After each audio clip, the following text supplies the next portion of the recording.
go through tribulations, I think about David, right? I think about David. David is one of the biblical, and I don't want to use the word characters, but he's one of the biblical people who are the people in the Bible who, when I am struggling or when I'm going through, I try to look to David, right?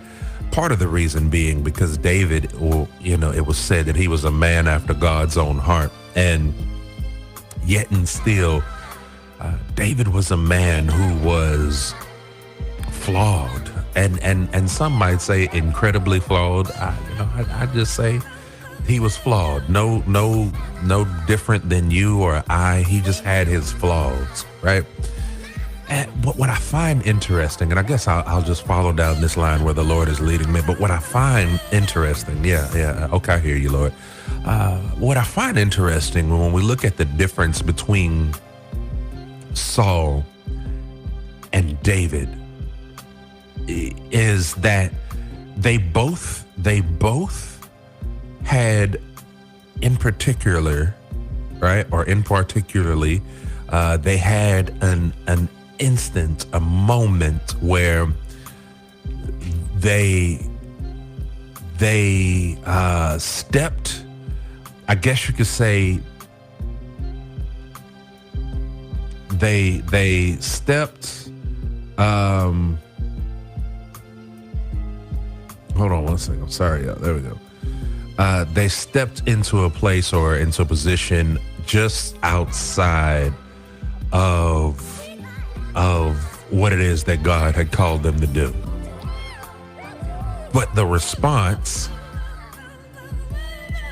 was different.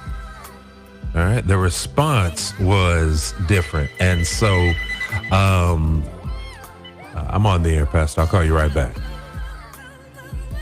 Yes, ma'am. I'll call you back. I'm on the air. All right. Their response was different, right? You say, well, what do you mean? Well, when we go and we look at Saul, right? When we go and we look, I believe in Kings, and we see what happened with Saul and or Samuel. Either way,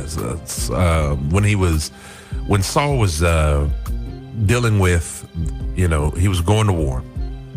Sorry, trying to get my train of thought back together.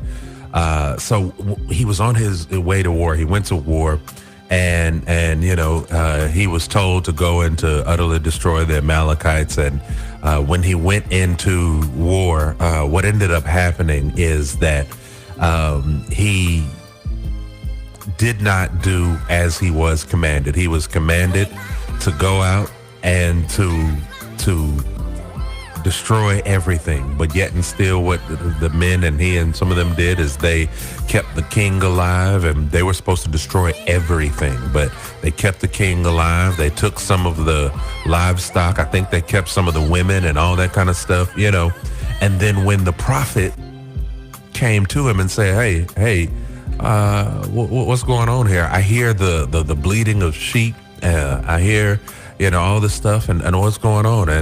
And Saul, in a moment, had a choice. That's where I wanted to go with that. Saul had, I'm talking about choices today. Saul had pivotal moments. There it is. Pivotal moments and choices. Saul had a pivotal moment and a choice here. Saul could have taken the route of saying, you know what, Lord, I messed up. I'm sorry.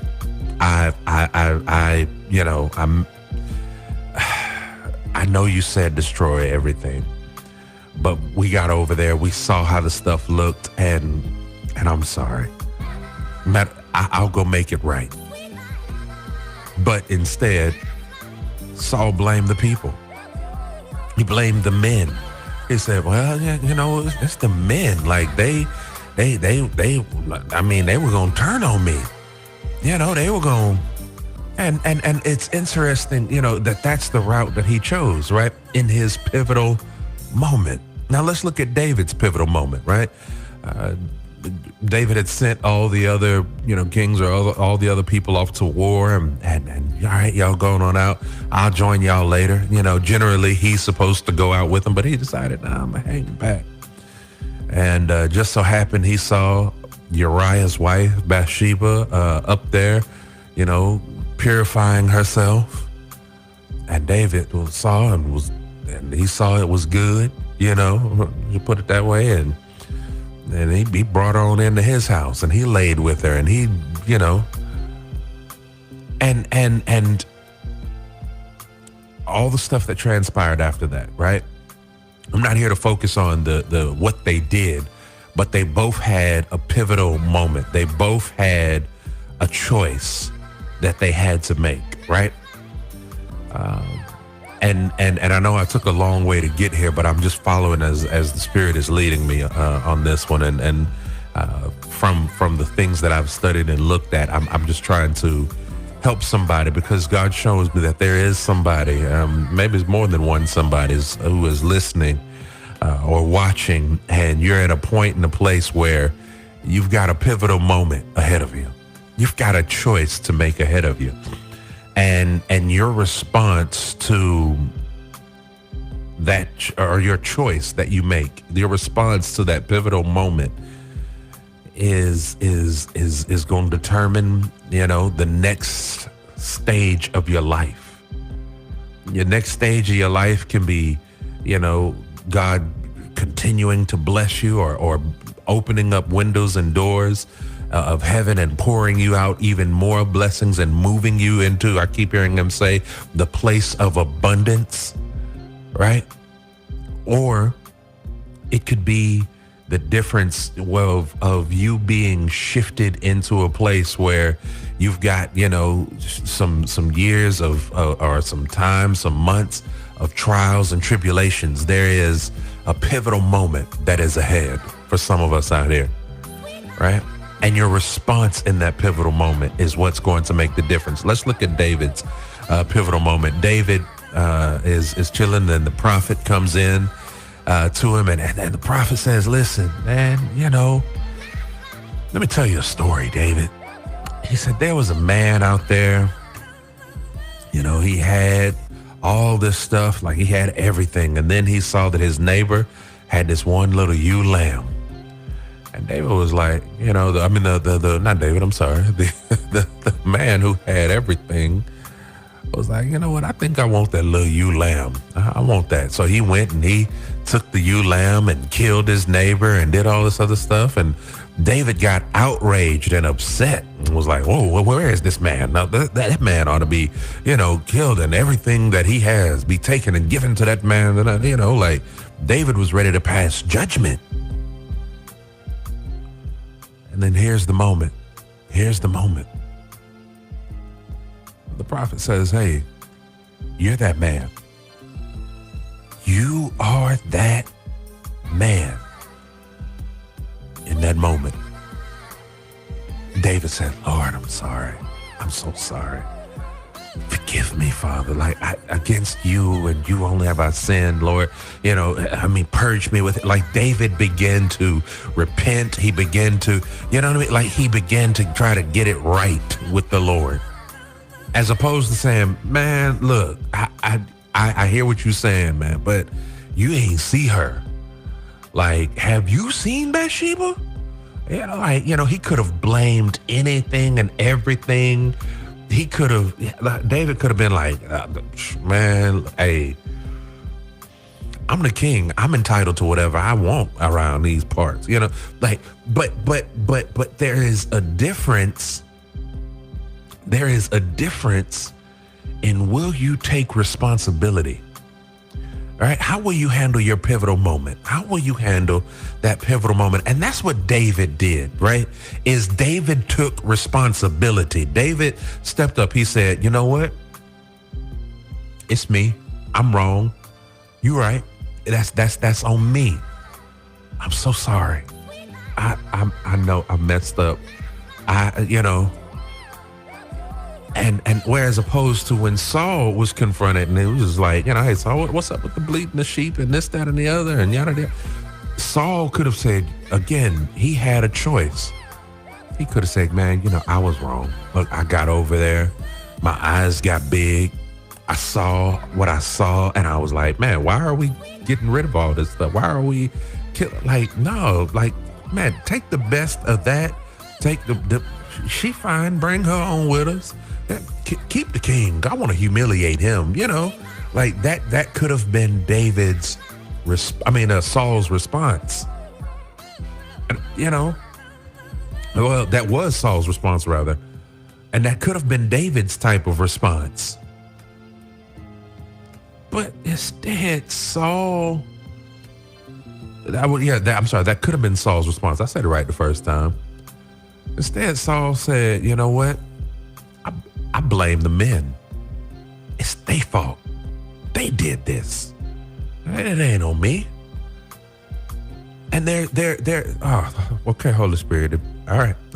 So look, I'm gonna just say it. I'm gonna say what I heard, and y'all just take it how you feel. There are some people in positions of leadership within our city that you have your pivotal moment. Some of you, it's before you right now. Some of you, it's on the way. And your response in that moment will determine whether you're able to stay in leadership. I'm just telling you what I hear in the spirit. You may or may not agree. That's fine. I as a man of God, I fear God, not any man. So whether you like it or don't like it, like me or don't like me, I've got to say what I hear him telling me, right? So there it is. And how you handle this pivotal moment, men and women of God, people who are of leadership, it will determine the next season of your leadership. The next season of your leadership could be spent with you being replaced, right? With you having to fight and strive for a position that God has already pulled from you. Or it could be with God's hand, God's favor, God's love all over you, and you'll see growth, and you'll see, because things didn't just end for David, after everything with Bathsheba. His lineage continued on. His son, next son, not the first child, but the next child with Bathsheba, went on to rule after David, right? Solomon. So it's not like things just ended for him there. God continued to pour out blessings upon his lineage, upon his household, right? And we know from the lineage of David, we get Jesus. So then again, hear me. This is the word of the Lord for somebody on today. Your pivotal moment is coming. Your pivotal moment for some may already be here.